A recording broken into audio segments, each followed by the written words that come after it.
Hello, my name is Brian Lewis. I'm the Executive Director of Operations with Arlington Public Schools. I'm here today to talk with you about Qualtrics, the Daily Symptom Checker that Arlington Public Schools uses to do a daily health screening of students and staff prior to their arrival at school.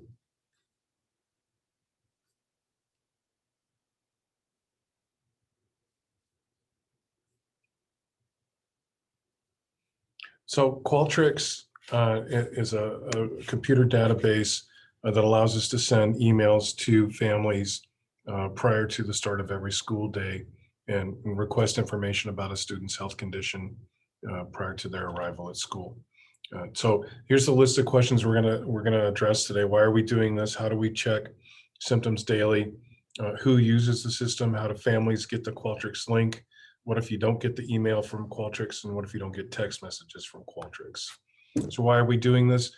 Daily health screening is just one of the range of countermeasures that we use to provide a safe school environment and prevent the transmission of COVID-19 at school. There's a whole range of symptoms that are indicative of COVID. We call this, somebody has one of these, we call them a symptomatic person. And there's also a range of conditions that a person may be experiencing, for example, if they've been told to quarantine by a doctor or if they're awaiting the results of a COVID test. There are other conditions as well, and those are detailed on the Daily Symptom Checker. Who uses Qualtrics? Right now, all of our staff members complete a survey on a daily basis. Parents and guardians of students are also have an opportunity to complete a daily survey, and students, if they're in grades 6 through 12, can complete their own daily survey.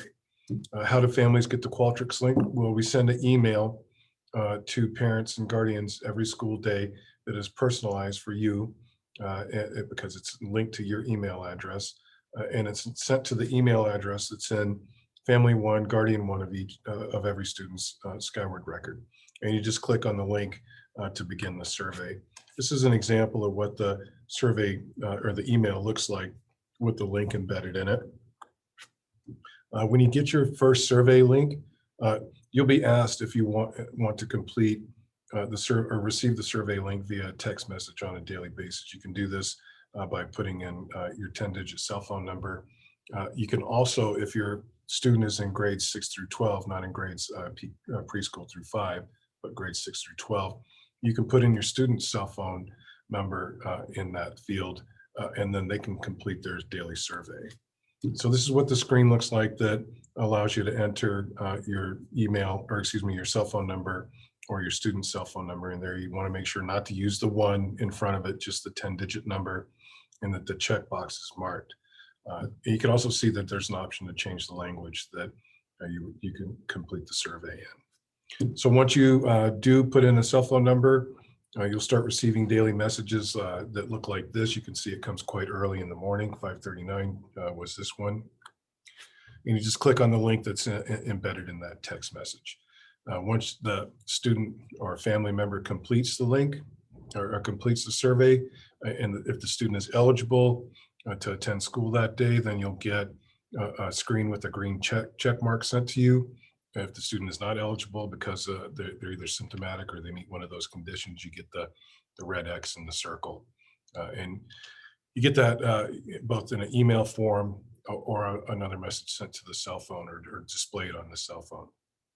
So students in grades 6 through 12, if they have this check mark, they can show it when they arrive at school and gain entry to the school building.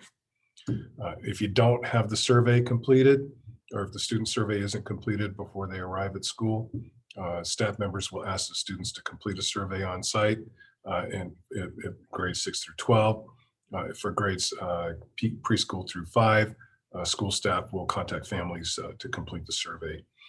This is a fallback. This is not the primary use of this tool. Primary use is that students or families complete the survey themselves. If we have to wait till the student arrives at the school to complete the survey, that delays the entry of all students into the school building because we have to check and make sure that every student has completed the survey prior to entry. So if you don't get the email from Qualtrics, you want to call your school building secretary and make sure that there's a valid email address in Family One, Guardian One of the student record, and that the person whose email address is listed there will take action to complete the survey. So if the phone number is accurate in Family One, Guardian One, or excuse me, the email address is accurate in Family One, Guardian One, then you want to check that account's spam or junk folder. Sometimes the surveys can get redirected to the spam or junk folder. As a backup, we can also provide a guest link for students, but that backup guest link is only valid for 1 day, and it doesn't give an opportunity to enter a cell phone number so that future surveys can be directed to a cell phone. If you've completed the survey and you're receiving the email addresses, but you're not receiving the text messages, you've asked to receive the text messages and you're not getting them, you want to check the cell phone number that's in the survey. You'll get every day you'll get a new link via an email, and on the screen that I showed you before, where you can enter the cell phone number, you want to make sure that that cell phone number is a valid cell phone number, and it's the cell phone number you want the survey link to go to. And again, you don't need to enter a one in front of that. If you have any questions about this, we ask that you contact your school secretary and review the information that's in the Skyward student record, or to get a copy of the guest link. Your partnership is vital in this, keeping our school environment safe, and we appreciate your efforts in completing these surveys on a daily basis. Thank you very much.